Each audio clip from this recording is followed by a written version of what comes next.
नमस्कार, मैं हूं आपके साथ गौरव राजेंद्र। बुलेटिन की शुरुआत करते हैं। कोरबा में हिंदुत्व हुंकार रैली में शामिल होने के लिए तेलंगाना राज्य के विधायक टी राजा कोरबा प्रवास पर पहुंचे और जहां पर उन्होंने हिंदुओं को जागरूक करने हुए लाउजवाद आदि पर रोक लगाने के लिए बढ़कर काम करें।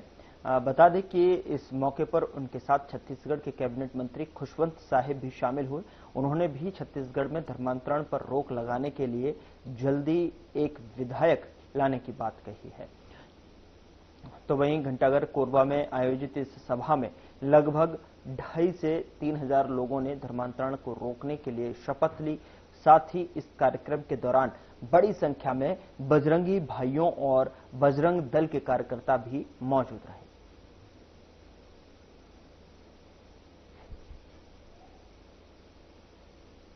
बस्तर में जो हिंदू धर्मांतरित हो गया उनको कफन और दफन के लिए लड़ना पड़ रहा है। और सारे आज वो लोग क्या हो गया, हमें ना कफन मिल रहा है, ना दफन मिल रहा है, ना अंतिम संस्कार के लिए मौका मिल रहा है। ये परिस्थिति हो गई है। मैं हमारे मुख्यमंत्री जी को मैंने कुछ सर्च करके आया हूं, एक डाटा बताना चाहूंगा। छत्तीसगढ़ में धर्मांतरण कौन से साल में कितना हुआ? 2001 से 2022 तक 200 परिवार, 2022 से लेकर 2023 तक 250 से अधिक परिवार। साथ ही साथ आपके हिंदू कोरबा में 2023 से लेकर 2024 तक 300 परिवार। यानी हर जगह पर मेरे मित्रों, हर जगह पर सौों की संख्या में धर्मांतरण हो रहा है। दुर्ग जिले में मेरे मित्रों, दुर्ग जिले में एक घर के अंदर आवाज आ रही है। पता नहीं वो शैतान कैसी आवाज है, मैंने कभी सुना नहीं। वो ठोकते रहते, ढोलक पुकारते रहते शैतानों का वैसा। तो वहां पर हमारे बजरंगी गा रहे थे राणा का जैसा। अरे क्या आवाज आ रही है, अंदर देखे तो अंदर हमारे हिंदू परिवारों को यहाँ कहते नचाया जा रहा है कि तुम्हारे ऊपर शैतान है और अभी हम शैतान को निकालेंगे। वो उल्टे पुतले के सामने खड़ा करके नचा रहे। तो हमारे बजरंगी ने कहा, विश्व हिंदू परिषद के अधिकारियों को कहा कि यहाँ पर हमारे हिंदुओं का धर्मांतरण का षड्यंत्र किया जा रहा है। तो तुरंत हमारे विश्व हिंदू परिषद के अधिकारीगण सभी लोग जाते हैं और वहां पर धर्मांतरण हुए तो उन सबको बाहर निकालते हैं। और वहां पर देखिए, मेरे दुर्भाग्य की बात है, अभी तो ये धर्मांतरण कराने वाले गुंडों को भी बात है। अंदर से हिस्ट्री शीटर आता है, हिस्ट्री शीटर आकर हमारे बजरंगियों पर हमला करने का प्रयत्न करता है, माता बहनों पर हमला करने का प्रयत्न करता है। हम सब चाहते हैं कि धर्मांतरण नहीं होना चाहिए। सबको अपनी अपनी आजादी है और हमारा देश अनेकता में एक है, हम सब एक हैं और निश्चित ही सबको अपनी अपनी आजादी है। तो निश्चित धर्मांतरण दबाकर, लालच देकर, डराकर, धमकाकर इस प्रकार से किया जाता है, इसको कहीं ना कहीं संज्ञान में सरकार लेनी है। और माननीय मुख्यमंत्री जी ने अभी सुदर्शन न्यूज में जब उनका बातचीत हो रहा था तो उन्होंने कहा था कि आने वाले सत्र में धर्मांतरण पे एक कठोर कानून लाया जाएगा ताकि धर्मांतरण रुके और किसी भी गरीब मजदूर के ऊपर किसी प्रकार का अन्याय ना हो। इसके लिए कठोर कानून आने वाले सत्र में लाया जाएगा। निश्चित ही नशा मुक्त हमारा भारत देश होना चाहिए, नशा मुक्त हमारा प्रदेश होना चाहिए, क्योंकि ये नशा जो है हमारे समाज के लिए बहुत बड़ा अभिशाप है। इस नशा के कारण हमारे युवाओं का भविष्य कहीं ना कहीं गर्द में जाता है। इससे अनेक नुकसान हम सबको होता है, सामाजिक रूप से, आर्थिक रूप से, धार्मिक रूप से, परिवार के रूप से, हर प्रकार से इसमें नुकसान है। तो निश्चित इसमें एक धर्म जागरण, सामाजिक जागरण लाने की आवश्यकता है ताकि नशा से हम मुक्त हों। और कहते भी हैं, खानी पानी और स्यानी, जैसा खाएंगे अन्न वैसा रहेगा मन और जैसा पिएंगे पानी वैसा रहेगी हमारी वाणी। तो खानी और वाणी दो ये प्रमुख चीज है, ये दोनों चीज सही रहेगी तब कहीं जाके हमारी स्यानी सही रहेगी। इसलिए हमको ये नशा पान से दूर रहना है। और आज आपने देखा भी होगा, हमारे देश के यशस्वी प्रधानमंत्री नरेंद्र मोदी जी के 75वें जन्म दिवस के अवसर पर 75 प्रदेशों में हमारा नमो युवा रन का भी आयोजन किया गया था, जिसमें हमारे छत्तीसगढ़ में रायपुर राजधानी में छत्तीसगढ़ की और साथ ही न्यायधानी बिलासपुर में नमो युवा रन का आयोजन किया गया, ताकि युवाओं को खेलों से जोड़ा जाए, वो खेले और खेलकर अपने शरीर को स्वस्थ रखें और अच्छा तंदुरुस्त रखें, ताकि उनके आने वाले भविष्य के उनकी जो संभावनाएं हैं वो अच्छे से अच्छे बन सके। देखिए, अभी कानून को आने दीजिए, इंतजार करिए सत्र का, जब माननीय मुख्यमंत्री विष्णुदेव साय जी के नेतृत्व में ये कानून आएगा और बहुत कठोर कानून आएगा और इससे निश्चित ही हमारे सर्व समाज को इसका अनेक लाभ मिलेगा।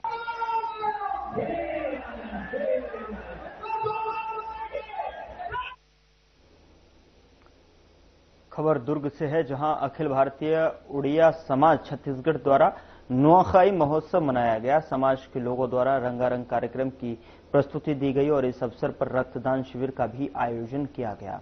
आपको बता दें कि नुआखाई उड़ीसा का एक प्रमुख त्योहार है, जिसमें नई फसल की आगमन पर जो है पूजा विधान कर देवी को भोग चढ़ाया जाता है और समाज के लोग एक दूसरे से मिलकर खुशियां बांटते हैं। और इस आयोजन में समाज के सभी विशिष्ट जनों के साथ साथ मुख्य अतिथि के रूप में शिक्षा मंत्री गजेंद्र यादव, वैशाली नगर विधायक रिकेश सेन सहित कई लोग नजर आए, जहां उन्होंने जो है समाज के लोगों को शुभकामनाएं दी हैं और इस पर्व की खुशियां बांटी।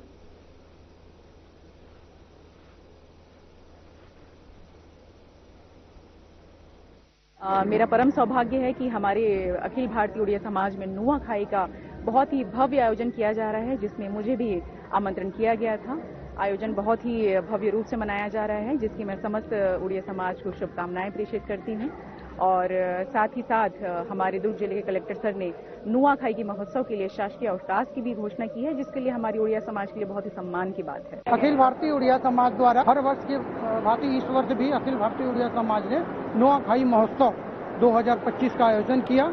इस आयोजन में प्रदेश के कोने कोने से कलाकार यहाँ मौजूद थे।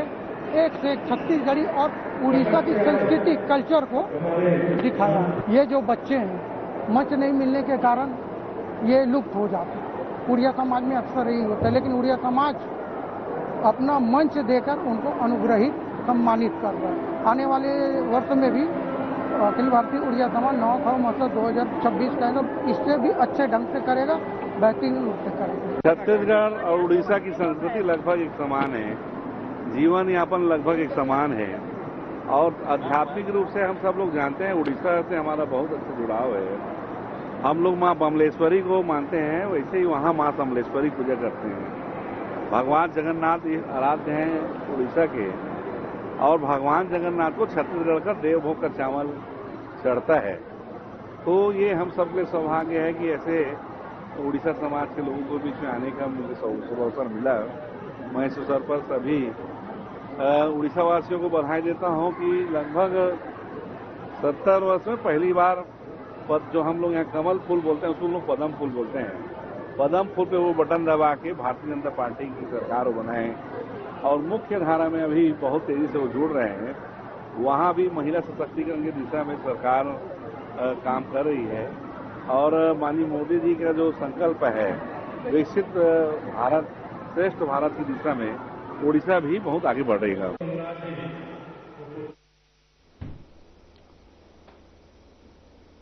रायपुर और बिलासपुर में आयोजित नमो युवा रन में युवाओं ने जोश और उत्साह से भागीदारी की और कार्यक्रम का आयोजन खेल एवं युवा कल्याण विभाग द्वारा स्वस्थ और नशा मुक्त भारत के लिए किया गया। युवाओं को फिट और नशा मुक्त रखने के लिए देश के 75 शहरों में ये दौड़ आयोजित की गई। रायपुर में तेलीबांधा तालाब से शुरू हुई ये दौड़ सुभाष स्टेडियम पर जाकर खत्म हुई। वहीं आपको बता दें कि बिलासपुर में सीएमडी कॉलेज मैदान से शुरू होकर रिवर व्यू रोड पर जो है इसका समापन किया गया। बता दें कि छत्तीसगढ़ के डिप्टी सीएम और युवा कल्याण मंत्री अरुण साव ने रायपुर के तेलीबांधा तालाब में झंडा फहराकर नमो युवा रन को शुरू किया और प्रदेश के अंतर्राष्ट्रीय और राष्ट्रीय खिलाड़ियों ने युवाओं के साथ दौड़ लगाकर इनकी प्रतीकात्मक शुरुआत की और कौशल विकास, तकनीक शिक्षा और रोजगार मंत्री गुरु खुशवंत साहिब, विधायकगण सर्वश्री मोतीलाल साहू, पुरंदर मिश्रा, आनंद शर्मा और छत्तीसगढ़ राज्य नागरिक आपूर्ति निगम के अध्यक्ष संजय श्रीवास्तव भी इस दौरान जो है उपस्थित रहे। और इस मौके पर डिप्टी सीएम अरुण साव ने कहा कि देश का हर युवा स्वस्थ हो, समर्थ हो और सक्षम हो और नशे से दूर रहें, इसकी जागरूकता के लिए इस दौड़ का आयोजन किया गया।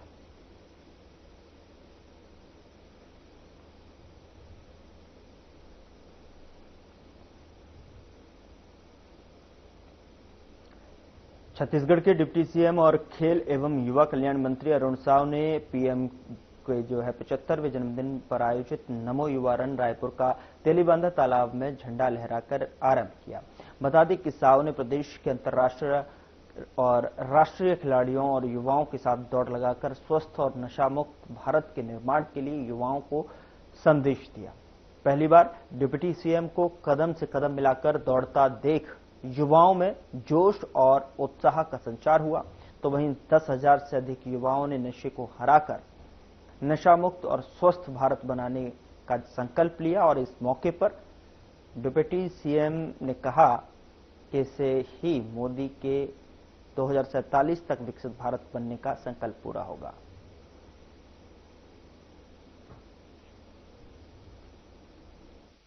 देश के यशस्वी प्रधानमंत्री माननीय नरेंद्र मोदी जी के 75वें जन्म दिवस के अवसर पर आज देश के 75 बड़े शहरों में नमो युवा रन फॉर ये नशा मुक्त भारत का आयोजन हुआ है। छत्तीसगढ़ के 2 शहरों राजधानी रायपुर और न्यायधानी बिलासपुर में भी नमो युवा रन का आयोजन हुआ है। हजारों युवाओं ने नमो युवा रन में आज भाग लिया है और नशा मुक्त भारत के निर्माण, स्वस्थ भारत के निर्माण के लिए आज युवाओं ने दौड़ लगाई है।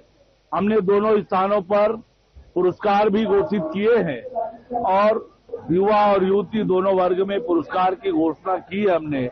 मैं सभी विजेताओं को बहुत बधाई और शुभकामनाएं देता हूं।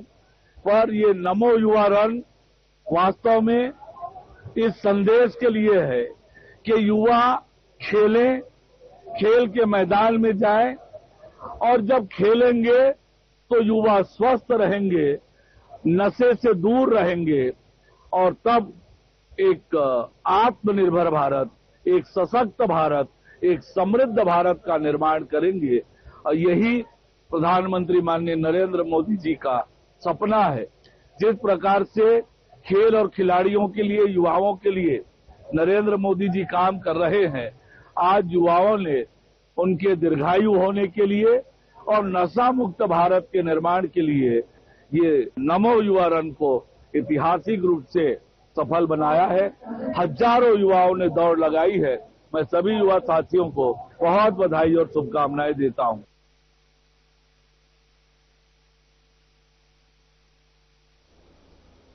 यहां रुक रहे हैं एक छोटे से ब्रेक के लिए। ब्रेक के उस पार खबरों का सिलसिला लगातार जारी है।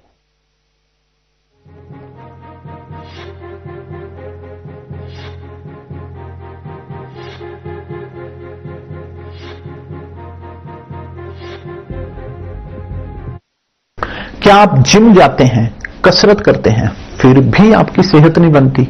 काजू बादाम किशमिश मेवे प्रोटीन के डिब्बे खाते हैं फिर भी कुछ असर नहीं होता? तो इसका मतलब है आपका पाचन तंत्र खराब है। और जब तक के पाचन तंत्र दुरुस्त नहीं होगा, आप जितना मर्जी अच्छे से अच्छा खा लो, आपकी सेहत नहीं बन सकती।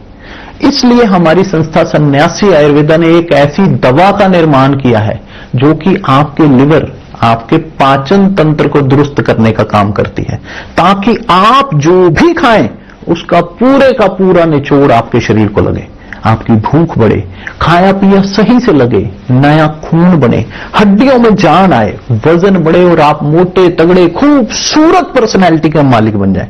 सिर्फ 699 रुपए की पूरे 1 महीने की दवा होती है और आप इसे घर बैठे 011-45454545 पर फोन करके दवा मंगवा सकते हैं। क्या रंग खिला, क्या रूप सजा।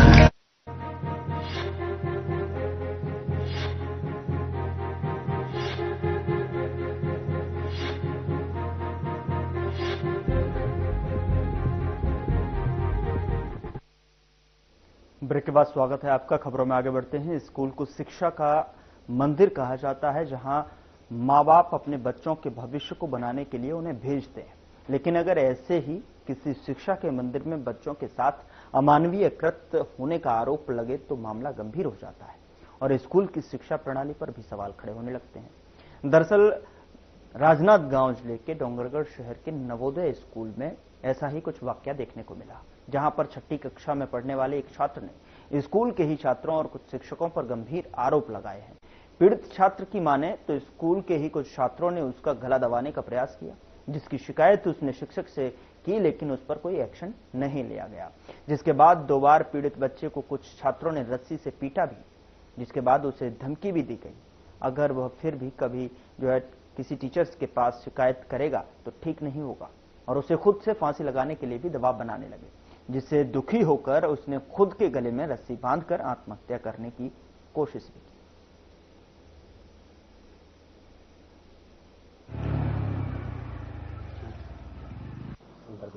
बाकी बच्चों में और उसमें काफी डिफरेंस है सर। एक्चुअली सबसे पहले उसके जो आई का इशू है, एक आई से तो उसको बिल्कुल भी नहीं दिखता है, और सेकंड आई में भी 30 या 40% है जो भी विजन है, तो उसकी वजह से ना वो कुछ भी चीज क्लियर नहीं देख पाता है। तो उसकी वजह से उसको कई बारी डिल्यूजन भी होते हैं कि कोई मुझे मारा, जैसे धक्का लग गया किसी बच्चे से तो उसको लगता है भैया मुझे परेशान किए या बच्चा मुझे परेशान किया। तो इस तरह की केसेस उसके साथ होते थे।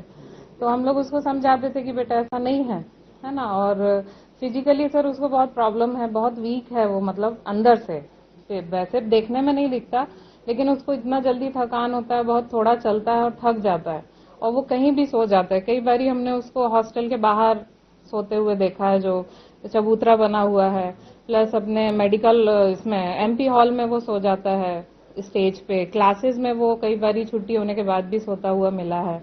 तो मतलब उसको जो फटीग बहुत रहता है, मतलब बहुत जल्दी थक जाता है वो। तो वो जो यहाँ का जो डेली रूटीन है ना, उसको फॉलो करने में उसको बहुत प्रॉब्लम जाती है सर। पेरेंट्स से शेयर किया था आपने चीजें? हाँ सर, पेरेंट्स से शेयर किया, बार बार बीमार होता है, यहाँ तक कि सर वो ना कई बारी जब बीमार हो जाता था ना, तो वो अपने वॉशरूम मतलब टॉयलेट और जो लैट्रिन वाला होता है वो भी नहीं रोक पाता था। कई बारी उसने कपड़ों में किया है ना। तो वो कंट्रोलिंग पावर जो है वो भी उसकी वीक है थोड़ा, तो वो ये सारी चीजें भी कंट्रोल नहीं कर पाता। पेरेंट्स का कहना ये है कि मैम अगर बच्चा इस तरीके से है तो जो पीछे क्लास में जो पढ़ाई किया है उसमें अच्छे परसेंटेज भी लिया है उसने। नहीं सर, उसकी मेंटल ऐसे एबिलिटी में नहीं डाउट कर सकते, पढ़ने में वो अच्छा है, लेकिन यहाँ पे उसका विजन और जो उसका फिजिकल स्ट्रेंथ है ना, वो उसके आड़े आ रही है ना। क्योंकि हॉस्टल है, देखिए डे स्कूल में क्या होता है, 6 घंटे के बाद बच्चा घर पे होता है ना, उसको एक पर्सनल केयर मिल जाती है।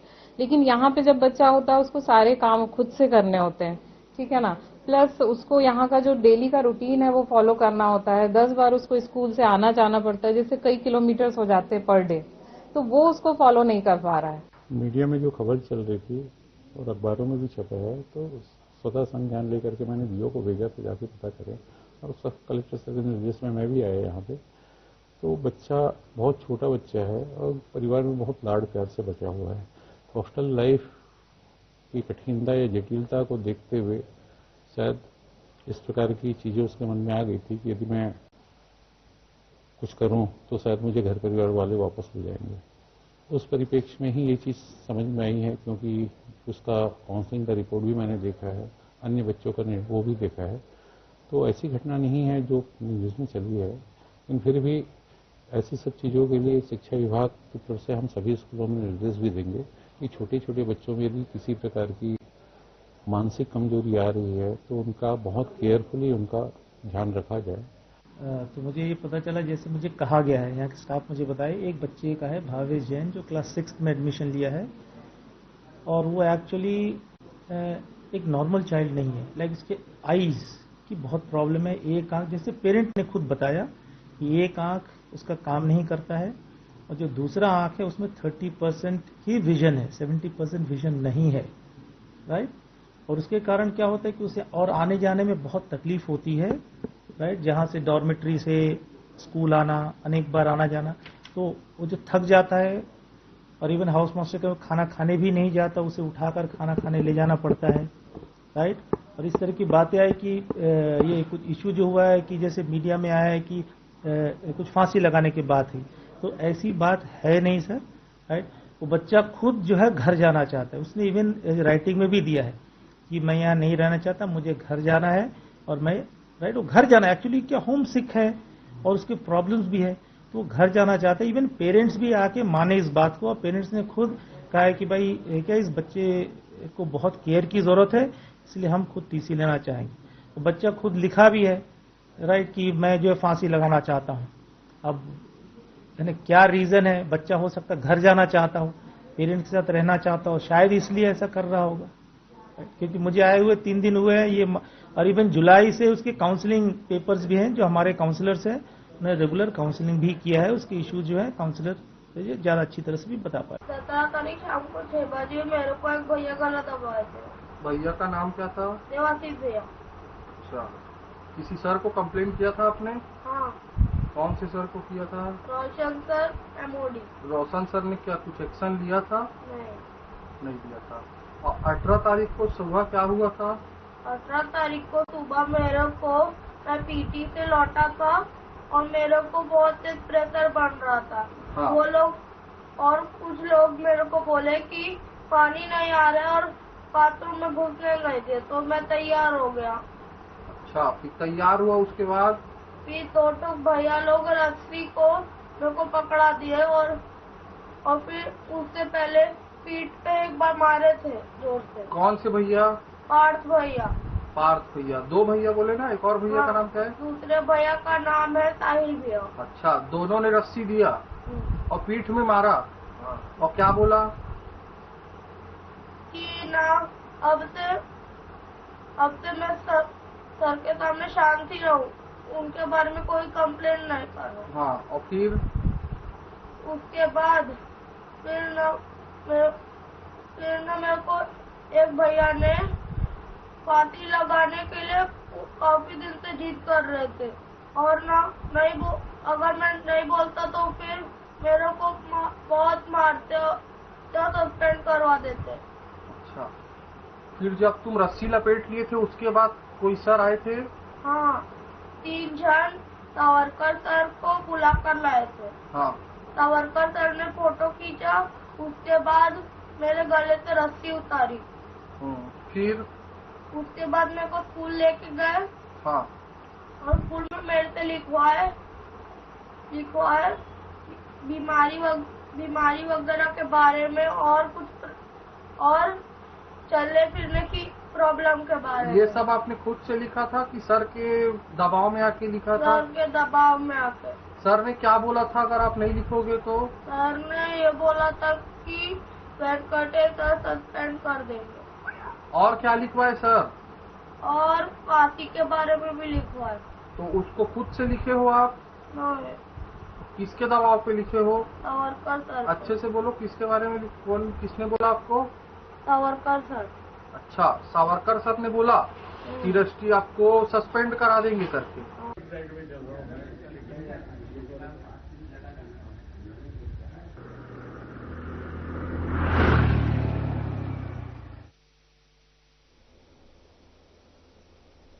जगदलपुर में नवाखानी मिलन समारोह और भवन का लोकार्पण कार्यक्रम का आयोजन किया गया, जिसमें सीएम विष्णुदेव साय ने शिरकत की और इस मौके पर सीएम साय ने सभा को संबोधित किया। बोलिए भारत माता की, भारत माता की, दंतेश्वरी माई की, दंतेश्वरी माई की, माउली माता की, भैरम बाबा की, वीर गुंडाधुर की, शहीद डेवरी धुर की, धुरवा समाज की, धुरवा समाज की। आज मां दंतेश्वरी की भूमि जगदलपुर की इस पवित्र धरती में धुरवा समाज द्वारा आयोजित नवाखानी मिलन समारोह और धुरवा समाज के नवनिर्मित भवन के लोकार्पण कार्यक्रम में इस जिले के प्रभारी मंत्री, हमारे प्रदेश के ऊर्जावान डिप्टी सीएम और गृह मंत्री श्री विजय शर्मा जी, जो छत्तीसगढ़ से नक्सलवाद को समाप्त करने के लिए रात और दिन चिंता करते रहते हैं। बस्तर के सपूत और हमारे प्रदेश के मंत्री श्री केदार कश्यप जी,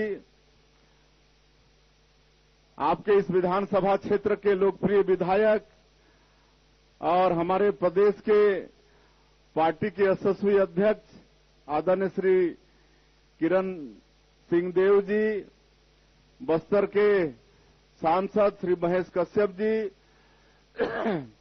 चित्रकूट के विधायक विनायक गोयल जी, विधायक दंतेवाड़ा चैतराम अटामी जी, हमारे यहां के पूर्व सांसद और हमारे मित्र श्री दिनेश कश्यप जी, पूर्व मंत्री महेश गागड़ा जी, जगदलपुर के महापौर श्री संजय पांडे जी, बेवरेज कारपोरेशन के अध्यक्ष श्री श्रीनिवास राव मद्दी जी, जिला भाजपा के अध्यक्ष वेद प्रकाश पांडे जी, पूर्व विधायक सुभाव कश्यप जी, पूर्व विधायक बैदूराम कश्यप जी, लच्छूराम जी, रूप सिंह मंडावी जी, समाज के संभाग के अध्यक्ष पप्पूराम नाग जी, समाज के महासचिव डॉक्टर गंगाराम कश्यप जी, जिला पंचायत बस्तर के उपाध्यक्ष बलदेव मंडावी जी मंच में विराजमान। फिलहाल बुलेटिन में इतना ही। नमस्कार।